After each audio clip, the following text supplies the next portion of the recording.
All right, let's just get right into it. I want to tell you a little secret about yourself.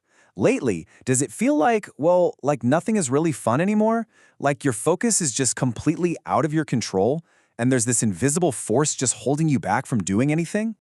I mean, really, take a second and think about this. Does any of this hit a little too close to home?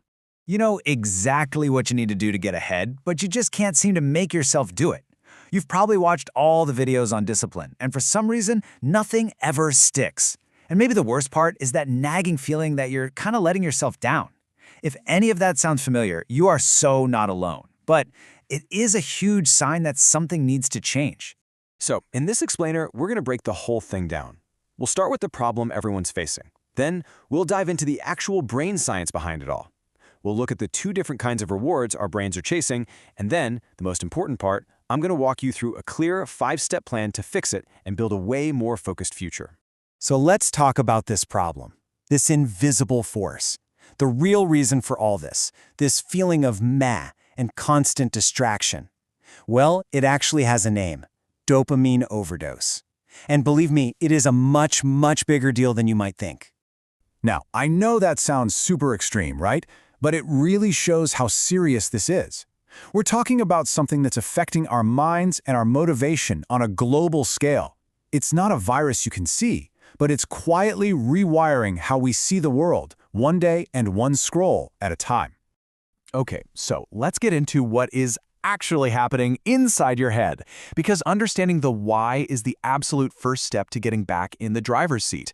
This isn't about being weak or lacking willpower. This is about your biology. So, let's make this super simple. Dopamine is basically the feel-good chemical.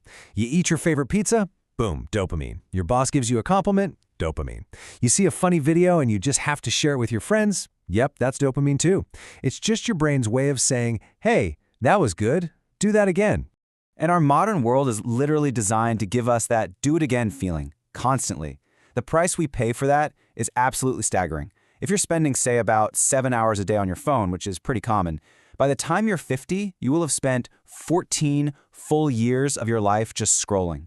Just let that sink in for a minute. 14 years. Now here's where it gets kind of wild.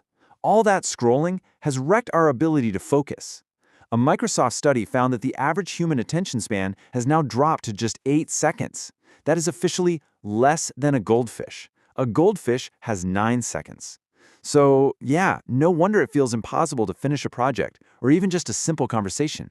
And this right here is the heart of the issue. Your brain gets that little taste of an easy, good feeling, and it immediately wants more. It's why you pick up your phone for a quick 5-minute break, and then suddenly an hour has vanished. You're not lazy. Your brain is just stuck in this loop, chasing that next, tiny, easy reward. This brings us to a really, really important idea, because not all dopamine is the same. The little buzz you get from scrolling TikTok is fundamentally different from the deep satisfaction you get from actually accomplishing something real. So let's break down what that actually means. Okay, so on one side we have cheap dopamine.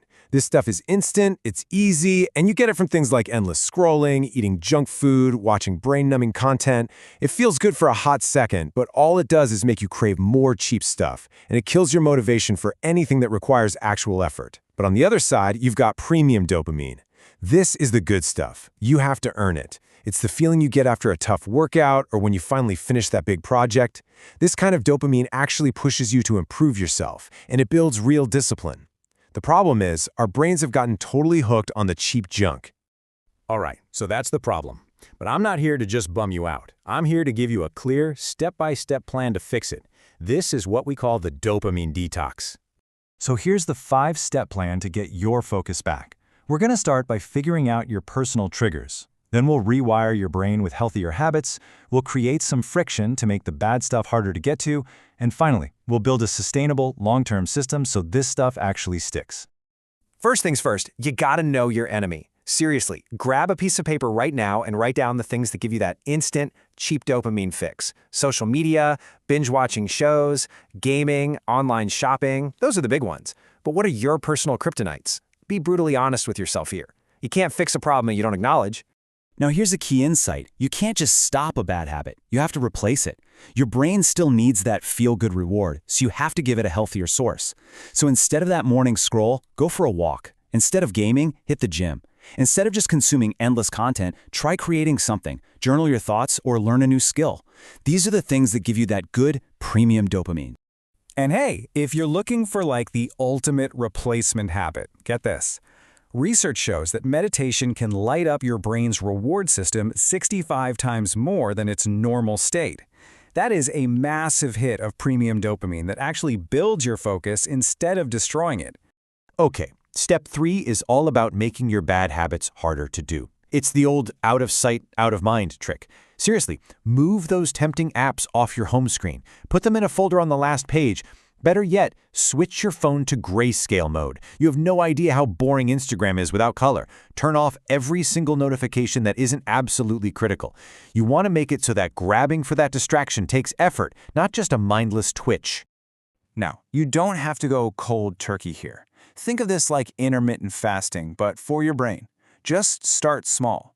Try going without your triggers for just a few hours. When that feels okay, try going for a full day.